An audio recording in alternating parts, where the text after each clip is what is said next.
পূর্ব নির্ধারিত ঘোষণা অনুযায়ী বরিশালের ব্যালেন্স পার্কে ভক্তদের সঙ্গে বিপিএল এর জয়ের আনন্দ ভাগাভাগি করেছে ফরচুন বরিশাল, যেখানে ছিলেন অধিনায়ক তামিম ইকবালও।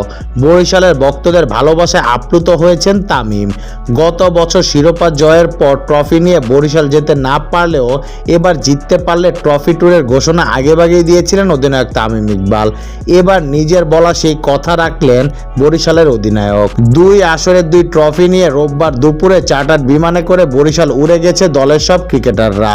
এই সময় দলের সঙ্গে কোচিং স্টাফ এবং সকল দেশি ক্রিকেটারদেরই দেখা গেছে। বরিশাল বিমানবন্দরে নামার সঙ্গে সঙ্গে হাজারো সমর্থক উল্লাসে মেতে ওঠেন।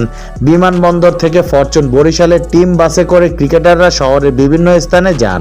আগে থেকে নির্ধারিত ব্যালেন্স পার্কে এক সংবর্ধনা অনুষ্ঠানে যোগ দেন। সেখানে ভক্তরা তাদের কাছে থেকে দেখার ও ছবি তোলার সুযোগ পান। তবে মানুষ বেশি হয় পুরো আয়োজন ভালোভাবে শেষ করতে পারেননি আয়োজকরা।